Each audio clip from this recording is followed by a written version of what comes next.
San பிரான்சிஸ்கோவில் முதலீட்டாளர்களுக்கான சந்திப்பில் இதுவரை 8 நிறுவனங்களுடன் 1300 கோடி ரூபாய் முதலீட்டிலான புரிந்துணர்வு ஒப்பந்தங்கள் கையெழுத்தாகியிருப்பதாக தகவல் கிடைத்திருக்கிறது. கூடுதல் விவரங்களோடு செய்தியாளர் நந்தினி இணைப்பில் காத்திருக்கிறார். நந்தினி, அமெரிக்காவில் முதலமைச்சர் மு.க.ஸ்டாலின் முதலீடுகளை ஈர்ப்பதற்காக அரசுமுறை சுற்றுப்பயணம் மேற்கொண்டிருக்கிறார். தற்போது வரை 1300 கோடி ரூபாய் வரை முதலீடுகளை ஈர்ப்பதற்கான ஒப்பந்தம் கையெழுத்தாகியிருக்கிறது. கூடுதல் விவரங்கள் என்ன சொல்லலாம்? வணக்கம். தொழில் முதலீடுகளை ஈர்ப்பதற்காக அரசு முறை பயணமாக தமிழ்நாடு முதலமைச்சர் அமெரிக்கா சென்றிருக்கிறார். கடந்த 27ஆம் தேதி சென்னையிலிருந்து புறப்பட்ட முதலமைச்சர் 28ஆம் தேதி நள்ளிரவு அமெரிக்கா சென்றிருக்கிறார். சான் பிரான்சிஸ்கோவில் பல்வேறு தொழில் நிறுவனங்களின் அதிபர்களை சந்தித்து பல்வேறு புரிந்துணர்வு ஒப்பந்தங்கள் முதலமைச்சர் முன்னிலையில் கையெழுத்தாகியுள்ளன. குறிப்பாக இதுவரை முதலமைச்சரின் அமெரிக்கா பயணத்தில் 1300 கோடி ரூபாய் அளவிற்கான முதலீட்டிற்கான ஒப்பந்தம் மேற்கொள்ளப்பட்டிருப்பதாக தெரிவிக்கப்பட்டிருக்கிறது.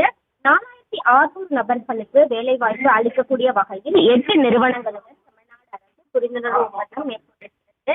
குறிப்பாக பார்த்தோம் என்றால் அங்கு கூகுள், ஆப்பிள் உள்ளிட்ட நிறுவனங்களையும் தமிழ்நாடு முதலமைச்சர் நேரடியாக சென்று ஆய்வு மேற்கொண்டிருக்கிறார். குறிப்பாக நோக்கியா நிறுவனமானது பிரிட்டிஷ் பன்னாட்டு தொலைத்தொடர்பு தகவல் தொழில்நுட்பம் நுகர்வோர் மின்னணு நிறுவனமாகும். இது ஒரு பாரஞ்சாட் 500 நிறுவனங்களில் ஒன்றாகும். அந்த வகையில்தான் இந்த நிறுவனத்துடனும் புரிந்துணர்வு ஒப்பந்தம் என்பது மேற்கொள்ளப்பட்டிருக்கிறது. நோக்கியா நிறுவனத்திற்கும் தமிழ்நாடு அரசுக்கும் இடையே 450 கோடி முதலீட்டில் 100 நபர்களுக்கு வேலைவாய்ப்பு அளிக்கும் வகையில் சிறுசேரி சிப்காட் உலகின் மிகப்பெரிய நிலையான நெட்வொர்க் சோதனை வசதி கொண்ட புதிய ஆராய்ச்சி மற்றும் மேம்பாட்டு மையம் அமைப்பதற்கான புரிந்துணர்வு ஒப்பந்தம் மேற்கொள்ளப்பட்டிருக்கிறது.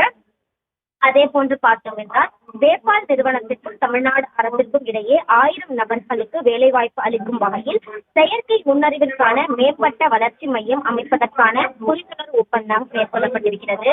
இதுபோன்று 8 நிறுவனங்கள், மைக்ரோசாப்ட் டெக்னாலஜி நிறுவனங்கள் உள்ளிட்ட 8 நிறுவனங்களுடன் தமிழ்நாடு அரசு புரிந்துணர்வு ஒப்பந்தம் மேற்கொண்டிருக்கிறது. அந்த வகையில் தான் 4600 நபர்களுக்கு வேலைவாய்ப்பு அளிக்கக்கூடிய வகையில் 1300 கோடி ரூபாய் மதிப்பிலான புரிந்துணர்வு ஒப்பந்தங்கள் முதலமைச்சரின் அமெரிக்கா பயணத்தில் தற்போது வரை கையெழுத்தாகியுள்ளது குறிப்பிடத்தக்கது.